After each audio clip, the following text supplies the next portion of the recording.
Okay, to complete the Christmas cake on my left here, you're going to have to make a few additional products. We're going to use the Martellotto sugar dress, mix it according to directions, and we're going to apply it to one of the mats. I have some sugar dress all made up in gold, and I'm using a little Tetreault stencil scraper, and I'm just going to scrape this right into the mold.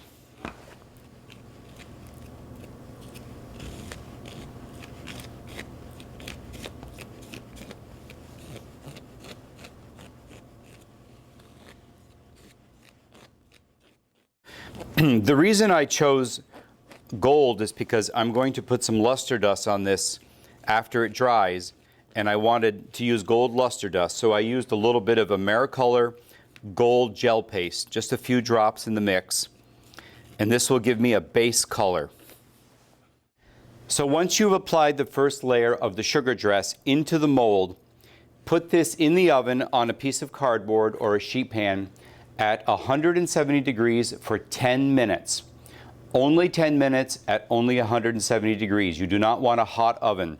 Take it out of the oven, let it cool for 2 or 3 minutes, and reapply a second coat of the sugar dress on your mold. And then you can just let it sit on the counter overnight, and the next morning it'll be ready to come out. This one is already done, and you can see if I just start the edge of it, I'm able to peel this right off, and I have a nice gold lace ready to use.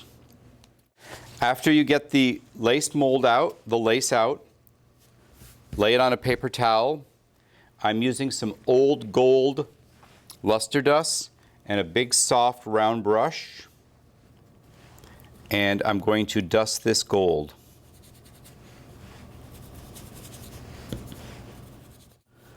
Just tap out any excess dust, and now we're ready to apply it to the cake. To apply it to the cake, use some toothpicks, line it up, place a toothpick to hold it in place, and in this case I wanted to use the lace upside down to make these little scallops on the bottom.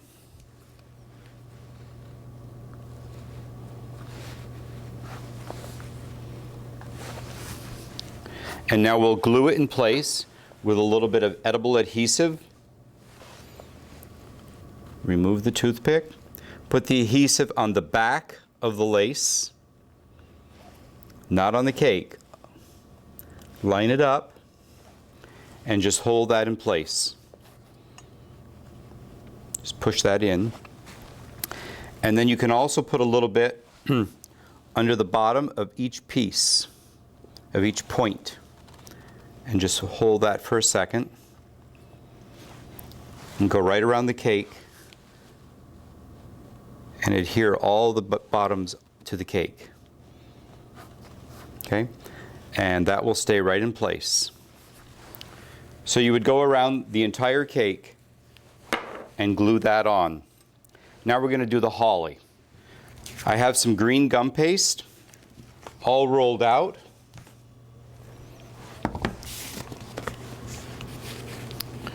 I'm going to use a little bit of cornstarch so this doesn't stick to my board. So we're going to use some crumpled tin foil or aluminum foil. I'm going to use the medium-sized holly plunger. Out of the set of 3, I'm using the small and the medium. So for the dried leaves, I'm using the medium size. Cut your paste, push on the plunger, and they'll make a nice vein on them. And then just lay them in different shapes. And you're going to need 2 of these for every section on the bottom of the cake, for every little scallop section. So I can just lay these anywhere on the foil that I want, just so they get a little bit of shape.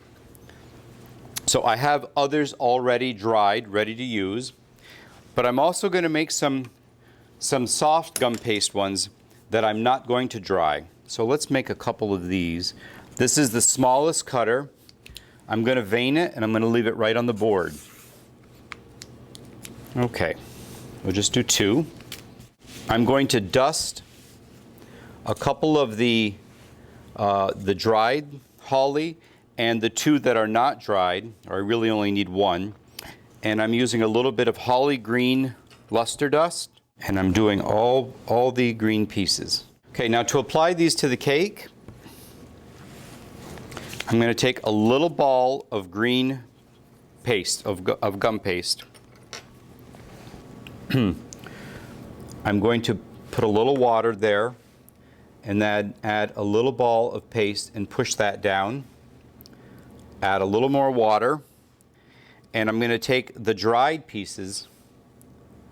I'm going to put one going in either direction,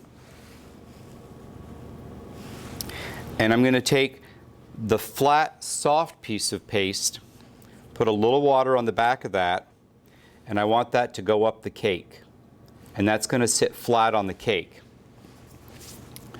Put a little water in the center,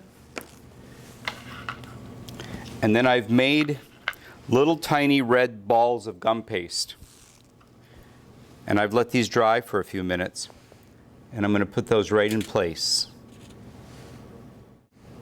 Put a little more water there. I'm going to just use my fingers for that last one so I can get it right in place. And there's how you do the holly around the base. The last thing you'll do with green gum paste rolled out, you're going to use the largest leaf from the poinsettia set, cut it out, push the plunger down to vein it,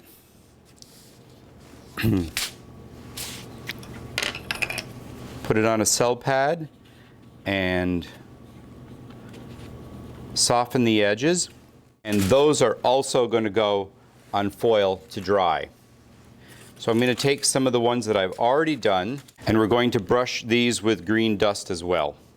To finish the cake, now that my holly is attached and my poinsettia's done, I'm going to take a little ball of red gum paste and my water brush, and I'm going to decide where that flower is going to go, and I'm just going to put a little water on the cake, put the paste on top, and then wet the top of the paste. Then I'm going to take my flower very carefully, and I'm going to decide where it's going to fit. And that's where it belongs, is right there. And I'm just gently going to press there.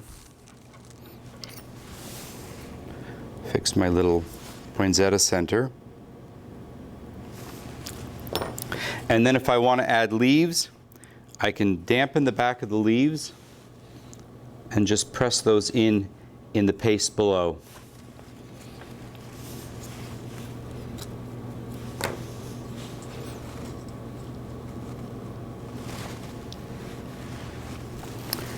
Okay, actually I think that's enough.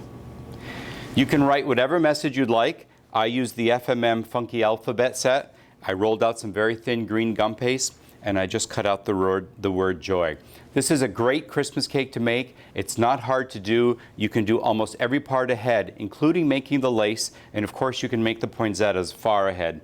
I hope you've enjoyed this tutorial. You can find all the Martelato products and all the dust and tools at globalsugarart.com. Thanks for watching and have a great day.